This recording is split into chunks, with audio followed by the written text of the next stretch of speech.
10 में से 9 सीटों पर उपचुनाव का ऐलान। 13 नवंबर को होगी वोटिंग, 23 को आएगा रिजल्ट।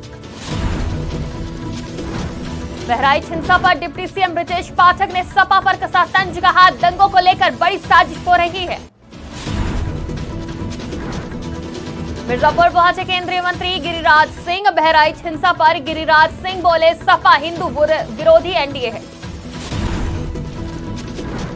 स्वामी प्रसाद मौर्य ने अमन गौतम के परिवार से की मुलाकात। सीबीआई जांच और 25 लाख मुआवजे की मांग। बहराइच हिंसा पर भाजपा विधायक सुरेश्वर सिंह का बड़ा बयान, कहा चिंगारी को आग में बदल दिया गया, दोषी पुलिसकर्मियों को बख्शा नहीं जाएगा। नमस्कार, आज की खबर में आपका स्वागत है। मैं हूं आपके साथ शिखा मेहरोत्रा। रुक करते उत्तर प्रदेश खबरों की तरफ। इस बीच मिल्कीपुर से बड़ी खबर सामने आ रही है, जहां मिल्कीपुर सीट को लेकर बड़ा ऐलान, अपनी याचिका वापस लेंगे गोरखनाथ बाबा। मिल्कीपुर के पूर्व विधायक गोरखनाथ बाबा के वकील ने याचिका को वापस लेने का किया ऐलान। गोरखनाथ बाबा का काम देखने वाले एडवोकेट रुद्र विक्रम सिंह ने वीडियो जारी करके ये ऐलान किया है कि वो अपनी याचिका को वापस लेंगे। ये बड़ी खबर आपको बता रहे हैं। मिल्कीपुर सीट को लेकर ये बड़ा ऐलान किया गया है, अपनी याचिका वापस लेंगे गोरखनाथ बाबा। मिल्कीपुर के पूर्व विधायक गोरखनाथ बाबा के वकील ने याचिका को वापस लेने का ऐलान किया है। गोरखनाथ बाबा का काम देखने वाले एडवोकेट रुद्र विक्रम सिंह ने वीडियो जारी करके ये ऐलान किया है। आज इलेक्शन कमीशन ने महाराष्ट्र और झारखंड विधानसभा इलेक्शन और उत्तर प्रदेश में उपचुनाव की घोषणा की।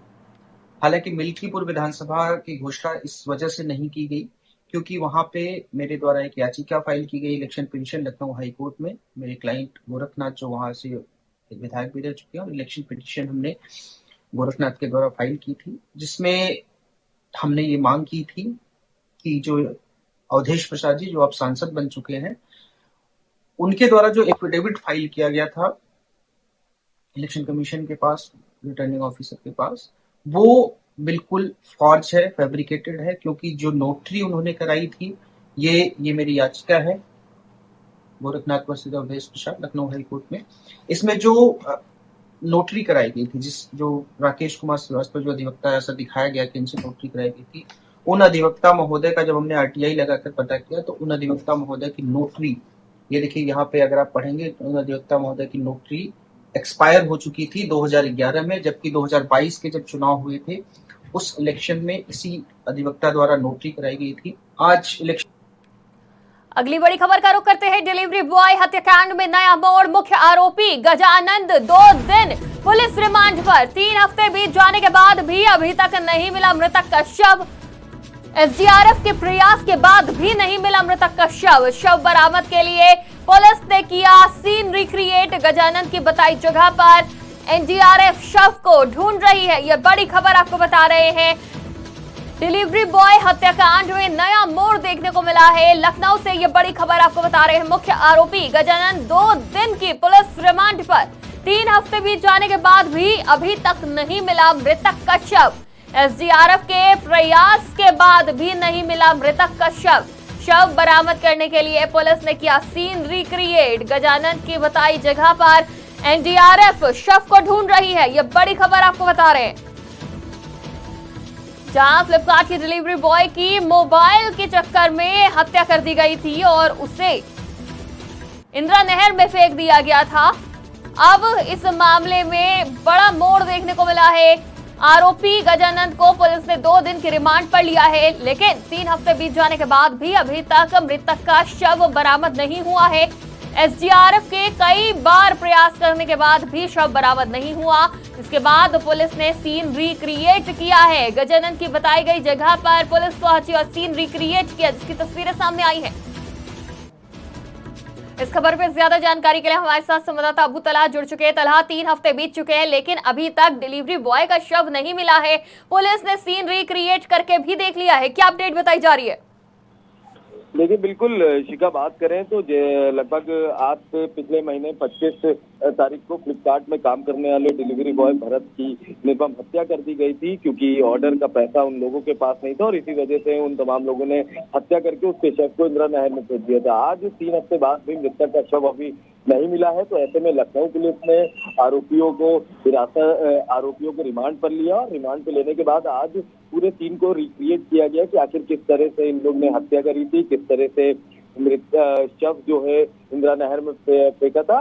फिलहाल रिक्रिएशन के दौरान एसडीआरएफ की टीम, वरिष्ठ अधिकारी वहां पर खुद मौजूद थे और रिक्रिएशन करने के दौरान की बात करें तो कैसे उसके शव को नदी में फेंका गया था, ये तमाम चीजें देखी गई। जिसके बाद जो जगह आरोपियों ने बताई कि यहाँ पर इस तरह से शव फेंका गया था, तो उस हिसाब से एसडीआरएफ की टीम ने लगभग 2 से 3 घंटा तलाश भी किया, पर अभी भी मृतक का शव नहीं मिल सका है। फिलहाल ये भी पूछताछ में बताया था कि उन लोगों ने कि बोरी में भरकर फेंका था, तो वो कुछ देर ऊपर था, उसके बाद नीचे पानी में शव चला गया था। तो ऐसे में अब देखिए तलाश की जा रही है। फिलहाल 3 हफ्ते का समय हो गया है, लंबा समय है, ऐसे में अभी तक मृतक का शव नहीं मिला है। तो बड़ी ही बात करें तो देखिए बड़ी घटना जरूर है शिखा, और अब कह सकते हैं लखनऊ पुलिस ने आरोपियों के 2 दिन की रिमांड पे लिया है। तो आज पहला दिन था, अब दूसरे दिन के बाद दूसरे दिन किस तरह से पूछताछ होती है, क्या कुछ पुलिस करती है इस पूरी घटना में, ये देखने वाली बात होगी। जी शिखा।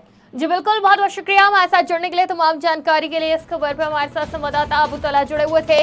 तो डिलीवरी बॉय हत्याकांड में नया मोड़ सामने आया है, जहां मुख्य आरोपी गजानंद 2 दिन की पुलिस रिमांड पर लिया गया है और पुलिस ने शव की तलाश करी, क्योंकि 3 हफ्ते बीत जाने के बाद भी अभी तक शव नहीं मिला है। कई बार शव की तलाश करी गई है एनडीआरएफ की तरफ से, लेकिन इसके बाद भी जब सफलता नहीं मिली तो पुलिस ने सीन रिक्रिएट किया। गजानंद को घटनास्थल पर ले जाकर सीन रिक्रिएट किया गया है। हालांकि अभी भी सफलता पुलिस को नहीं मिली है शव की बरामदगी करने में।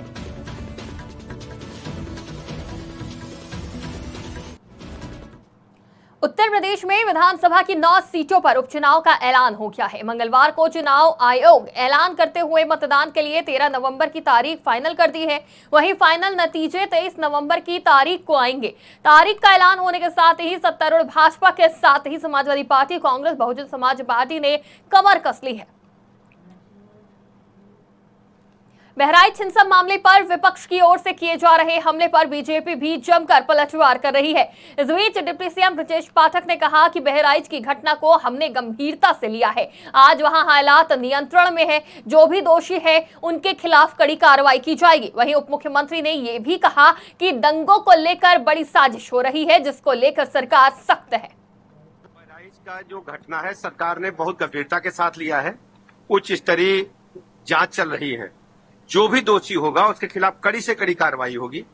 जो शरारती तत्व हैं, अपराधी तत्व हैं, उनको चिन्हित किया जा रहा है।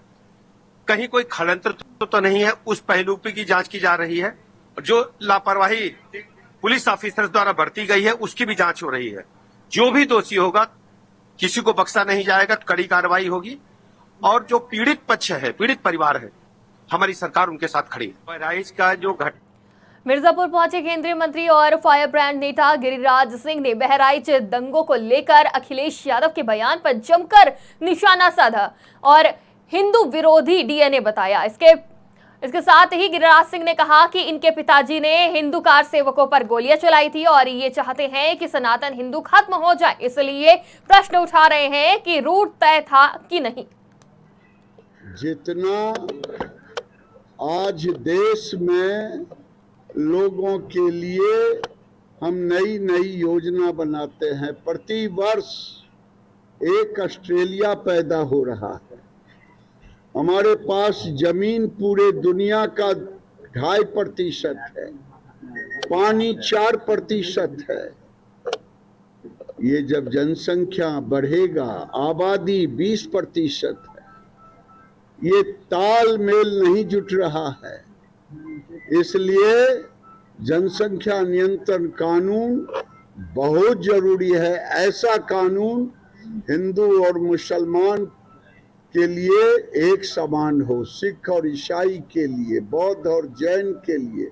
जो ना माने उसकी वोटिंग राइट समाप्त कर देनी चाहिए। कनाडा वाले मामले उत्तर प्रदेश के पूर्व मंत्री स्वामी प्रसाद मौर्य अमन गौतम के परिवार से मिलने पहुंचे, जिनके पुलिस कस्टडी में मौत के बाद सियासी पारा गर्म है। मौर्य ने योगी सरकार पर आरोप लगाया कि दलित युवक की मौत कानून व्यवस्था पर सवाल खड़े करती है। उन्होंने सीबीआई जांच की मांग की और पीड़ित परिवार को 25 लाख रुपए मुआवजा देने की बात भी कही। मौर्य ने मुख्यमंत्री से अमन गौतम के परिवार से मिलने और उन्हें न्याय दिलाने की अपील की।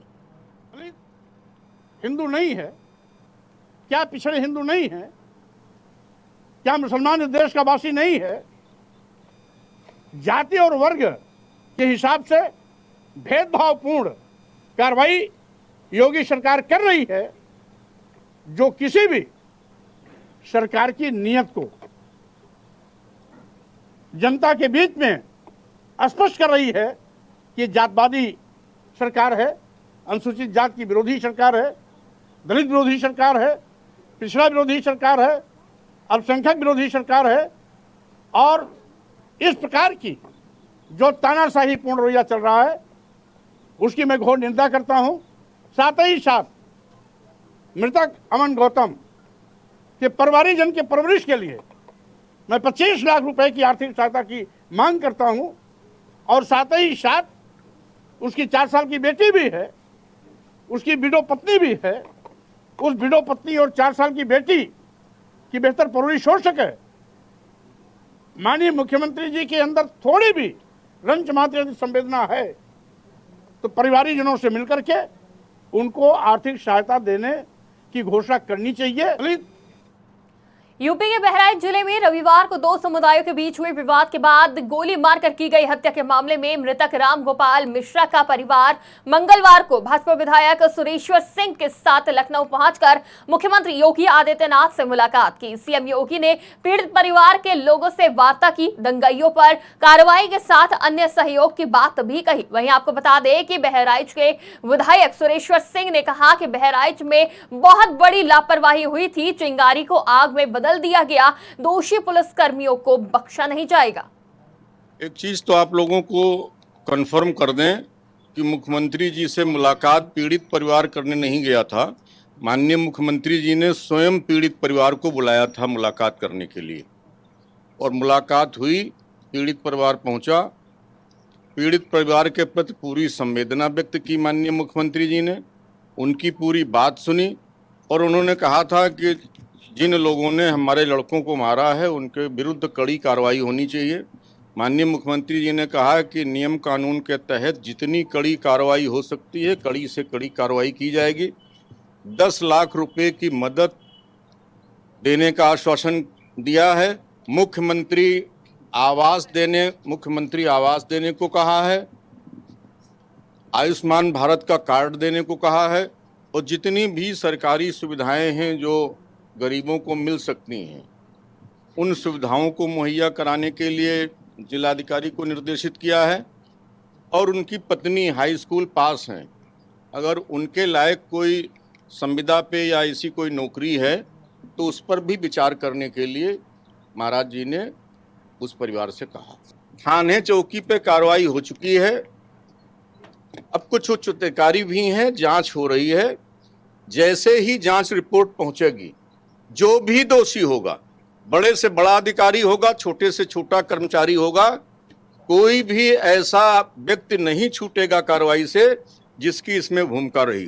वो तो प्रथम दृष्टया इंस्पेक्टर और चौकी इंचार्ज की लापरवाही और सीओ की लापरवाही, उसमें से तुरंत इंस्पेक्टर और चौकी इंचार्ज उसी समय लाइन हाजिर कर दिए गए थे।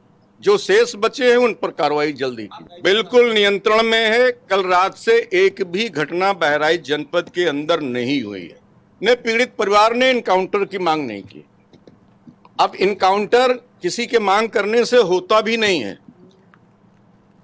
खबर अमरोहा से है, जहां कांग्रेस पार्टी के तमाम पदाधिकारियों और कार्यकर्ताओं ने जन समस्याओं को लेकर नारेबाजी करते हुए कलेक्ट्रेट पहुंचे, जहां धरना प्रदर्शन भी किया। कांग्रेसियों का कहना है कि जिले में आवारा पशु पकड़े नहीं जा रहे हैं, जिसकी वजह से किसानों की फसलें नष्ट हो रही हैं। किसान परेशान है, खनन माफियाओं के हौसले बुलंद है, अवैध खनन को रोका जाए, जिले में डग्गा मार वाहन बेरोक टोक दौड़ रहे हैं, इनको तत्काल बंद कराया जाए। इसके साथ ही उन्होंने मांग उठाई कि बहुत सारे पात्र किसानों को भी किसान सम्मान निधि का लाभ नहीं मिल रहा है, अभियान चलाकर सभी पात्र किसानों को किसान सम्मान निधि दिलाई जाए। अमरोहा के मोहल्ला बसावनगंज के मदरसे में मौलाना तौहीद रजा ने हजरत गौसुल आजम की जिंदगी और इस्लाम के प्रति उनकी सेवा पर तकरीर की। उन्होंने गौसुल आजम को दीन का सही रास्ता दिखाने वाला बताया और कहा कि उनकी शिक्षा से गरीब, मस्कीन और बेसहारा लोगों की मदद की जा सकती है। इस मौके पर हाफिज ताहिर ने नात और मनकबल पेश की। सुभाषपुर जिला अध्यक्ष सत्यपाल तोमर ने डीएम को ज्ञापन सौंपकर अवैध अटैचमेंट पर आपत्ति जताई। उन्होंने जिला पंचायत राज कार्यालय के सफाई कर्मचारियों को उनके मूल तैनाती स्थलों पर भेजने की मांग की। ज्ञापन में बताया गया कि 2008 से लगभग 200 सफाई कर्मियों को बिना आदेश विभिन्न कार्यालयों और नेताओं के आवासों में अटैच किया गया है, जो शासन और न्यायालय के आदेशों का उल्लंघन है। उन्होंने कर्मचारियों को तत्काल उनके मूल स्थानों पर वापस भेजने की मांग की। मैं सत्यपाल तोमर, जिला अध्यक्ष सुलदेव भारतीय समाज पार्टी, आज डीएम साहिबा से मुलाकात की। पंचायत राज विभाग जनपद अमरोहा के अंदर जिन लोगों की तैनाती ग्राम राजस्व ग्राम में है, सफाई कर्मचारी के पद पर 15-15 साल से वो लोग बाबू बनकर यहाँ ऑफिसों में अटैच हैं। उसी संबंध में हमने एक मांग पत्र सौंपा है कि इन लोगों को मूल तैनाती पर भेजा जाए, जिसमें शासन आदेश भी हैं, हाई कोर्ट के आदेश भी हैं, लेकिन यहाँ के अधिकारी उन जितनी अब तक कार्रवाई के लिए जाते हैं वो दबा के बैठ जाते हैं। मैडम से बहुत उम्मीद है कि इस पर कार्रवाई।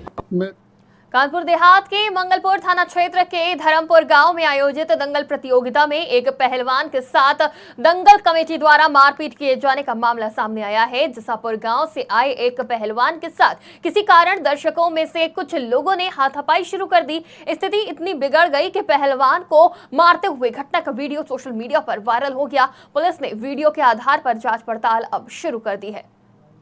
मैं दंगल लड़ने गया था धर्मपुर में कुश्ती लड़ी मैंने, वहाँ मैं जीता, कानपुर वाला हार गया।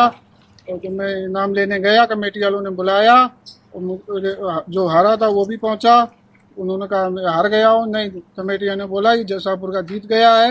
इन लोगों ने मुझे इनाम लेने गया नहीं, उन्होंने दिए तो ये मुझे मारने लगे। अनिल गुप्ता, ये पवन गुप्ता, ये लोग थे 5-6 लोग। इन लोगों ने मुझे मारने लगे। मैं बचाव के लिए अपने जान बचाने के लिए भागने लगा। ऐसे कम से 20-25 लोग होंगे।